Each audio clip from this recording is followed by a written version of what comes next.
கணினி கல்வியில் புரட்சி ஏற்படுத்திய ஷிவ் நாடாருக்கு பாரத ரத்னா விருது வழங்க வேண்டும். தமிழ்நாடு நாடார் சங்கம் கோரிக்கை விடுத்துள்ளது. கல்வி மற்றும் சமூக சேவைக்கு தினம்தோறும் 7,40,00,000 செலவு செய்து ஷிவ் நாடார் தமிழ்நாடு நாடார் சங்கம் இந்தியாவில் கணினி கல்வியில் புரட்சி ஏற்படுத்திய தொழிலதிபர் ஷிவ் நாடாருக்கு பாரத ரத்னா விருது வழங்க வேண்டும் என தமிழ்நாடு நாடார் சங்கம் சார்பில் கோரிக்கை முன்வைக்கப்பட்டது. சென்னை போரூர் சுங்கசாவடி அருகே தமிழ்நாடு நாடார் சங்க தலைவர் முத்து ரமேஷ் நாடார் செய்தியாளர்களை சந்தித்தார். அப்போது பேசிய அவர், இந்தியாவில் கணினி கல்வியில் புரட்சி ஏற்படுத்திய பத்மபூஷன் சிவநாடாருக்கு உயரிய விருதான பாரத ரத்னா விருதை வழங்க வேண்டும் என தெரிவித்தார். அது மட்டுமின்றி 1977 ஆண்டு இந்தியாவில் IBM நிறுவனம் இந்திய இளைஞர்களுக்கு கணினி அறிவு இல்லை என்று கூறி வெளியேறிய போது இந்தியாவில் கணினி கல்வியில் புரட்சி ஏற்படுத்தி பல லட்சக்கணக்கான மாணவர்களை தயார் செய்தது ஷிவ் நாடார் தான் என்று குறிப்பிட்டார். அது மட்டுமின்றி பல்வேறு கல்வி நிறுவனங்களை அவர் நடத்தி வருவதாகவும், கல்வி மற்றும் சமூக நன்கொடைக்காக தினம்தோறும் 7,40,00,000 அவர் வழங்கி வருவதாக தெரிவித்துக் கொண்டார். 2008 ஆண்டு இந்திய குடியரசுத் தலைவரால் ஷிவ் நாடாருக்கு பத்மபூஷன் விருது வழங்கப்பட்டுள்ளதாகவும், தற்போது இந்தியாவின் உயரிய விருதான பாரத ரத்னா விருது அவருக்கு வழங்க வேண்டும் என்றும் கோரிக்கை முன்வைத்தார். இதை எம்ஜிஆர் அவர்களே சட்டசபையில பதிவு செஞ்சிருக்காங்க. மேலும் இந்து முன்னணியுடைய முதல் தலைவர், இந்துக்களுடைய உரிமைகளுக்காக போராடியவர், சமூக பிரச்சனைக்காக கன்னியாகுமரி மாவட்டத்தில் 2 லட்சம் பேர்களை திரட்டி போராடிய தலைவர், மராட்டிய மாநிலத்தில் சிவசேனா அமைப்பினர்களால் தமிழர்கள் தாக்கப்பட்ட போது RSS தேசிய மாநாட்டில் சிறப்பு விருந்தினராக 2 பேர் கலந்துக்கிட்டாங்க. ஒருத்தர் ஐயா தானிலிங்கனார், இன்னொருவர் பால் தாக்கரே. அந்த நிகழ்வுல தமிழர்கள் தேசியவாதிகள், தமிழர்களை நீங்க அரவணைத்து செல்ல வேண்டும், தமிழர்களுக்கு எதிராக எந்த தாக்குதலும் நடத்தக்கூடாதுன்னு சொல்லி பால் தாக்கரே அவர்களிடம் நேரடியாக கோரிக்கை வைத்து தமிழர்களுடைய தேசப்பற்றை வெளிக்கொண்டு வந்தவர். இப்படி பல்வேறு சிறப்புகளுடைய ஐயா தானிலிங்கனார் அவர் 1988 ஏரல்ல பொதுக்கூட்டம் நடைபெற்று கொண்டிருக்கும் போது, என்னுடைய உயிர் இன்னும் சற்று நேரத்தில் பிரிய போகிறது, என்னுடைய சீட்டை சித்திரகுப்தன் தேடிக் கொண்டிருக்கிறான், அதற்கு முன்னாடி நான் சில விஷயங்களை சொல்றேன்னு சொல்லி மேடையில பேசிட்டு இருக்கும் போதே உயிரை விட்ட ஒரு தெய்வீக திருமகனார். அவருடைய சேவையை போற்றும் விதத்தில், அவர் செய்த சாதனைகளுக்கு உரிய அங்கீகாரம் வழங்க வேண்டும் விதத்தில் மத்திய மாநில அரசுகள், குறிப்பாக மத்திய அரசு ஐயா தானிலிங்கனார் அவர்களுக்கு, இந்துக்களின் தந்தை தானிலிங்கனார் அவர்களுக்கு நாட்டின் உயரிய பாரத ரத்னா விருது வழங்க வேண்டும் என்று தமிழ்நாடு நாடார் சங்கம் மற்றும் நாடார் அமைப்புகள் சார்பாக நாங்கள் கேட்டுக்கொள்கின்றோம். அதே போல இந்தியாவின் கணினி கல்வியின் பிதாமகன் ஷிவ் நாடார், பத்மபூஷன் ஷிவ் நாடார் அவர்களுக்கு பாரத ரத்னா விருது வழங்கணும் சொல்றோம். ஷிவ் நாடார் ஐடி இன்ஃபர்மேஷன் டெக்னாலஜில இந்தியாவில் மிகப்பெரிய புரட்சி ஏற்படுத்தியவர். HCL என்கின்ற கம்பெனியை உருவாக்கி கிட்டத்தட்ட 1.5 லட்சம் பேருக்கு வேலை வாய்ப்பு வழங்கியுள்ளார். அது மட்டும் இல்லாம 1977 காலகட்டங்களில் IBM என்கின்ற உலகின் மிகப்பெரிய இன்ஃபர்மேஷன் டெக்னாலஜி கம்பெனி இந்தியாவில் கணினி கல்வியை கற்றவர்கள் யாரும் இல்லை, அதனால இங்க நம்ம கம்பெனி நடத்த முடியாதுன்னு சொல்லி இந்தியாவை விட்டு வெளியேறியது. அந்த காலகட்டத்தில் நெட், அந்த கம்பெனி உங்களுக்கு தெரிஞ்சிருக்கும், national institute of information technology அப்படிங்கிற கல்வி நிறுவனத்தை உருவாக்கி இந்தியாவில் அதிக அளவிற்கு மாணவர்கள் கல்வி அது கணினி கல்வி கற்க வேண்டும் என்கிற அடிப்படையில் லட்சக்கணக்கான கணினி பொறியாளர்களை உருவாக்கியவர் ஐயா சிவனார் அவர்கள்.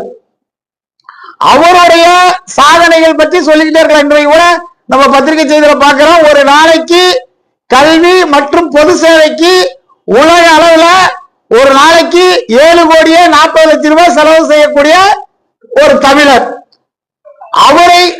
அவருடைய சாதனையை போற்றும் விதத்தில் பல்வேறு விருதுகள் பெற்றிருந்தாலும் இந்திய அரசு ஏற்கனவே 2008 ஆண்டு இந்தியாவின் 3வது உயரிய விருதான பத்ம விபூஷன் விருது கொடுத்திருந்தாலும் கூட அவருடைய சேவைகளை பாராட்டும் விதத்தில்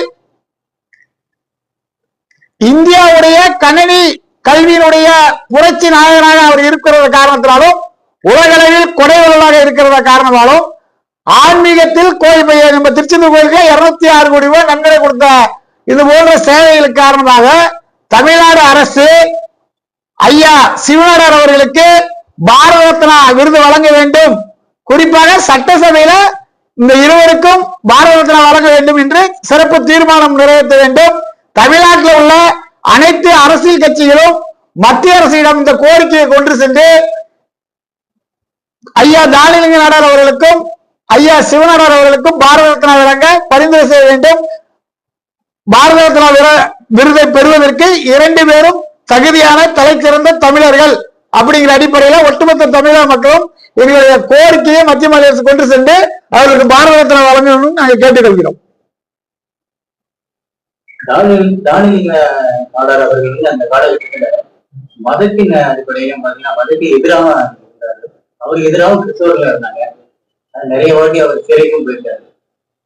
இல்ல ஐயா இந்து முன்னணியுடைய முதல் தலைவராக இருந்திருக்காரு. இந்து மக்களோட அதான் சொல்றேன், இந்து மக்களுடைய வளர்ச்சிக்காகவும் பல்வேறு விஷயங்களுக்காக அவர் போராடி இருக்கிறார். அந்த அடிப்படையில் அவர் சிறைக்கு சென்றிருக்காரு. அவர் எந்த மதத்திற்கும் எதிரானவர் கிடையாது. அதே சமயத்துல இந்து மக்கள் மீது அவர் ஒரு தீராத பற்றும் பாசம் இருந்த காரணத்தினால இந்துக்களுக்காக அவர் போராடினார். அது போராடுறது எல்லா உலகத்துக்கு எல்லாத்துக்கும் தெரியும். மண்டகாட்டு காலத்தில் அவருடைய செயல்பாடுகள் எல்லாருக்கும் தெரிஞ்ச விஷயம்தான்.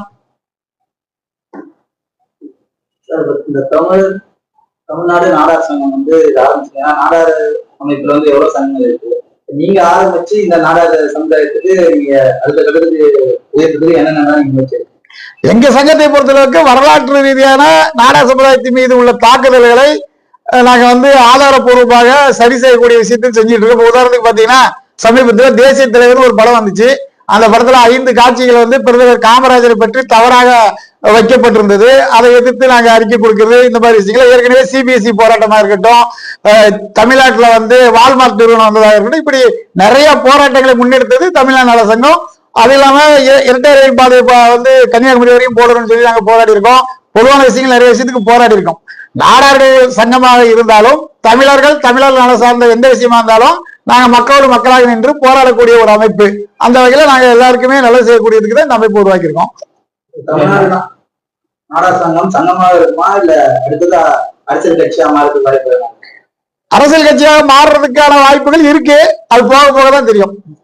எப்போதுமே அதிமுகவின் பக்கம் நீங்க நிறைய குரல் கொடுத்திருக்கீங்க. இந்த தடவை தேர்தலுக்கு என்ன மாதிரி குரல்? தேர்தலுக்கு நாள்கள் இருக்கிறது. எங்களை பொறுத்தளவிற்கு 36 சட்டமன்ற உறுப்பினர்கள், அதாவது நாடார் சமுதாயத்தினுடைய மக்கள் தொகை அடிப்படையில நாடார்களுக்கு 36 சட்டமன்ற உறுப்பினர்கள் வழங்க வேண்டும். அப்படி வழங்கக்கூடிய அரசியல் கட்சிகளை திமுக இருந்தாலும் சரி, அதிமுக இருந்தாலும் சரி, அல்லது எந்த நடிகர் விஜயோட கட்சியா இருந்தாலும் சரி, நாம் தமிழராக இருந்தாலும் எந்த கட்சி எங்களுக்கு உரிய பிரதிநிதித்துவம் வழங்குகிறதோ அந்த கட்சிக்கு நாங்க ஆதரவு கொடுப்போம். திமுக கனிமொழி அவர்கள் இருக்காங்க, அதுக்கப்புறம் அனிதா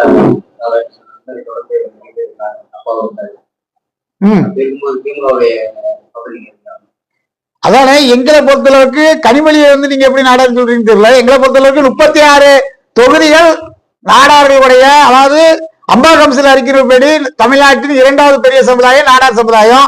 தமிழ்நாட்டில் 234 தொகுதியிலும் 5000 ஓட்டுல இருந்து 1 லட்சம் ஓட்டுக்கு மேல உள்ள சமுதாயம் நாடார் சமுதாயம். அந்த சமுதாயத்துக்குள்ள பிரதிநிதித்துவம் 36 சட்டமன்ற உறுப்பினர்கள் வர வேண்டும். ஆனா இன்னைக்கு பாத்தீங்கன்னா 15 சட்டமன்ற உறுப்பினர்கள் தான் இருக்காங்க. அப்போ எங்களுக்கு யார் அதிகமா வாய்ப்பு கொடுக்கிறாங்களோ, நாடார்களுக்கு யார் உரிய மரியாதையை கொடுக்கிறாங்களோ அவங்களதான் நாங்க ஆதரிச்சு பிரச்சாரம் பண்றதா இருக்கட்டும், எங்களுக்குள்ள பிரதிநிதித்துவம் கொடுக்குறாங்களோ அதை நம்ம செய்ய முடியும். திமுகவுக்கு ஆதரவு, அதிமுக ஆதரவுன்றதெல்லாம் கிடையாது. திமுக இத்தனை ஆண்டு காலமா ஆட்சி அமைச்சிருக்கு. இந்த நேரத்துல நிறைய பொருள் கொடுத்தாங்க. இந்த மாதிரி அவருக்கு வாக்குறுதி, அதுல பனை சம்பந்தப்பட்ட கொடுத்தாங்க, ரேஷன் எல்லாம் வழங்க பண்ணி அதுக்கு நீங்களும் எல்லாம் பண்ணீங்க. அது அப்படி தடவுல தானே இருக்கு ஆட்சி முடியலாம். அதாவது திமுகவை பொறுத்தளவிற்கு நாடாளுக்கு எதிராக பல செயல்களை செய்துட்டு வராங்க. உதாரணத்துக்கு பாத்தீங்கன்னா முன்னாள் முதல்வர் எடப்பாடியார் அவர்களுடைய ஆட்சி காலத்துல நாங்க சென்னை மாங்காட்டுல ஒரு மிகப்பெரிய நிகழ்வு நடத்தினோம். அந்த நிகழ்ச்சியில பனை தொழிலாளர்கள் பயன்பெற வேண்டும் அப்படின்றதுக்காக கருப்பட்டியை ரேஷன் கடையில் விற்கணும்னு சொல்லி ஒரு கோரிக்கை வச்சோம். அந்த கோரிக்கையை அவர் உடனடியாக ஏற்றுக்கிட்டு அதை அமல்படுத்தினாரு. திமுக ஆட்சிக்கு வந்த ஒரு சில மாதங்கள்லயே கருப்பட்டிய ரேஷன் கடையில் விற்கிறத வந்து தவிர்த்துட்டாங்க. ஒண்ணு, இன்னைக்கு வந்து இந்தியாவில பாராளுமன்றத்துல ஒரு பெரிய கட்சியா இருக்கிறது திமுக. ஆனா திமுகவுல நாடார் சமுதாயத்துக்கு எந்த ஒரு பிரதிநிதித்துவம் இல்லை. அதாவது நாடாளுமன்ற உறுப்பினர்கள் நாடார் யாருமே திமுகவுல கிடையாது. குறிப்பா ராஜ்யசபா உறுப்பினர் பதவி கூட கிடையாது. போன தேர்தல் ராஜ்யசபா தேர்தல் நடக்கும்போது எங்களுடைய கோரிக்கை என்பது நாடார்களுக்கு ஒரு பிரதிநிதித்துவம் கொடுங்கள். நாடார் தொகுதியான தூத்துக்குடியை நீங்கள் அபகரித்து விட்டீர்கள், ஆனால் நாடார்களுக்குரிய பிரதிநிதியை ராஜ்யசபாக்கு கொடுங்க நாங்க கேட்டா அதை செய்யல. ஆனா அதிமுக ரெண்டே ராஜ்யசபா உறுப்பினர் இருக்கும்போது ஒரு ராஜ்யசபா உறுப்பினர் ஐயா இன்பதுரை அவர்களுக்கு பழனிசாமி ஐயா அவர்கள், எடப்பாடியார் அவர்கள் வழங்கினார்கள். அப்போ நாடாளுக்குரிய பிரதிநிதித்துவத்தை யார் கொடுக்குறாங்களோ நாங்க பாத்துக்கிட்டே இருக்கோம். வர்ற தேர்தல்ல அதிக அளவுல எங்களுக்கு யாரு முக்கியத்துவம் கொடுப்பாங்களோ அவங்கள நாங்க ஆதரிப்போம். சார், இப்ப தேர்தல்ல அதிமுக திமுக ஆதரவு தெரிவித்து தம்பப்பட்டிருக்கோம். உங்களோட நாடார் சமூகத்திலே பணங்காட்டு படை கட்சி, பெருந்தலைவர் மக்கள் கட்சின்னு இருக்கு. நீங்க சங்கமா இருக்கீங்க. இதுல உங்க சமுதாயத்தை சார்ந்த கட்சிகளுக்கு நீங்க ஆதரவு தெரிவிப்பீங்களா, இல்ல அதை வச்சு திராவிட கட்சிகளுக்கு ஆதரவு தெரிவிப்பீங்களா? எங்களை பொறுத்தளவுக்கு எந்த கட்சியா இருந்தாலும் நாடார் தொகுதியில நாடார்கள் மட்டும் நின்றால் நாடார்களை தான் ஆதரிப்போம். உதாரணத்துக்கு இப்ப பெருந்தலைவர் மக்கள் கட்சி பெரம்பூர்ல நின்னாங்க, 100% நாங்க அவங்களை ஆதரிப்போம். அதே சமயத்துல ஒரே தொகுதியில 4 நாடார் போட்டியிடும் போது யாரையும் ஆதரிக்க முடியாது. ஏன்னா எல்லாருமே நாடார்கள், எல்லாருமே எங்க உறவினர்கள் அடிப்படையில. அப்போ வந்து அந்த டைம்ல நம்ம என்ன முடிவு பண்றோமோ அதுதானே. நம்ம மக்களுக்கு என்ன சேவை சேவை செய்யக்கூடிய அளவுக்கு யார் இருக்காங்களோ அதை பார்த்து நாங்க முடிவு எடுப்போம். இப்ப வந்து விஜய் வந்திருக்காரு, எப்படி பிரிவு நினைக்கிறீங்க? நாடார்கள் வாய்ப்பு இருக்கிறதா? விஜய் எல்லாம் இன்னும் எலெக்ஷன்ல தனிச்சு போட்டி போடட்டும். அந்த சமயத்துல நாடார்கள் எந்த அளவுக்கு அவர் மதிக்கிறாருப்பா. நடிகர் விஜய் பொறுத்தளவுக்கு பாத்தீங்கன்னா காமராஜர் அவர்களே கொள்கை தலைவராக வைத்திருந்தாரு. காமராஜர் அவர்களுடைய பிறந்த நாளுக்கோ அல்லது நினைவு நாளுக்கோ அவர் வந்து நேரடியா வந்து ஒரு மலரஞ்சலி செலுத்தினாரா இல்ல ஒரு வணக்கம் செலுத்தினாரா அப்படின்னு பார்த்தா எதுவும் கிடையாது. சும்மா பேருக்கு மட்டும் தலைவர் படத்தை வச்சிருக்காரு தவிர மற்ற தலைவர்களுக்கு கொடுக்கக்கூடிய முக்கியத்துவம் கூட பிறந்தவர் காமராஜருக்கு கொடுக்கல. அவர் வந்து காமராஜர்ங்கிற படத்தை பயன்படுத்துறது ஒரு வாக்கு வங்கி அரசியலுக்காக ஆகுதாங்கிற சந்தேகம் எங்களுக்கு இருக்கு. பெருந்தலைவர் வந்து நேர்மையான தூய்மையான ஆட்சி தந்தவர். தமிழகத்தில் 30 ஆண்டுகள் பொற்கால ஆட்சி கொடுத்தவர். இந்தியாவில் 2 பிரதமர்களை உருவாக்கியவர். அப்படி பல பெருமைகளுக்கு சொந்தக்காரருடைய போட்டாவை வைத்துக் கொண்டு அவருடைய நினைவு நாளுக்கு கூட ஒரு மலரஞ்சலி செலுத்தாத கட்சியுடைய தலைவர் தான் யாரு? நடிகர் விஜய் அவர்கள். அதனால அவர் போகும்போது அவர் என்ன செய்யறாருன்னு தெரியும். திமுக தலைவரே வந்தது. அதாவது இது எப்படி அப்படின்னு பாத்தீங்கன்னா, தீரன் சின்னமலை அவங்க திருவுருவச் சிலை நம்ம கிண்டியில இருக்கு. ஆளுங்கட்சியா இருக்கட்டும் எதிர்கட்சியா இருக்கட்டும் யாராக இருந்தாலும் பிறந்த நாள் நினைவு நாளுக்கும் தவறாம கலந்து கொள்கிறார்கள். ஆனால் தமிழ்நாட்டினோட ஒரு முக்கியமான தலைவர் பெருந்தலைவர் காமராஜருக்கு ஸ்டாலின் ஐயா அவர்கள் இதுவரைக்கும் வரவே இல்லைன்றது ஒரு மிகப்பெரிய குற்றச்சாட்டு இருக்கு. அத அவங்க எல்லாம் சரி செய்யறதுக்கு என்ன செய்ய போறாங்கன்னு தெரியல. நேற்று கூட ஐயா தியாகி சங்கரலிங்க நாடார் அவர்களுடைய பெயரை வைக்கிறதுக்கு கூச்சப்பட்டுக்கிட்டு தியாகி சங்கரலிங்க நாடார் என்று சுருக்குகிறார்கள். சங்கரலிங்க நாடார் அவர் கையெழுத்து போடுறது சங்கரலிங்க நாடார் தான் போடுறாரு. ஆனா ஜிடி நாயுடுங்கிற பேரை மட்டும் இவங்க பயன்படுத்துவாங்க. அவங்க சமுதாயம், அதாவது அவங்க மாநிலத்தை சேர்ந்தவர் தெலுங்கரு, அதனால அவர் பேரு நாயுடு பேரை சொல்லணுங்கிறதுக்கு சொல்லுவாங்க. பச்சை தமிழர்களான நாடார்கள் பேரையோ தேவர்கள் பேரையோ கவுண்டர்கள் பேரையோ வன்னியர் பேரையோ பறையர்கள் பேரையோ தேவநர்கள பேரையோ பயன்படுத்துறதுக்கு இந்த திமுக திராவிட மாடல் ஆட்சி தயங்குறது ஏன்னு தெரியல. யாராக இருந்தாலும் அவர்களுடைய கெஜெட்ல என்ன பேர் இருக்கோ அதை தானே பயன்படுத்தலாம். இவங்க வந்து நாடுன்னு வைக்கிறாங்க, நடுவில் ஒரு டா போட்டா என்ன விஷயம்? நாடாருன்னு போட்டா முடிஞ்சு போச்சு, ஒரு எழுத்து தான் சேர்க்கணும். அதை கூட சேர்க்கறதுக்கு இவங்க தயங்குறாங்க. அது அவர்கிட்ட தான் போய் கேட்கணும். தனியார் பல்கலைக்கழகங்களுடைய சட்ட முன்மொழிவு வந்து தமிழ்நாடு அரசு ஏற்றுக்கிட்டாங்க.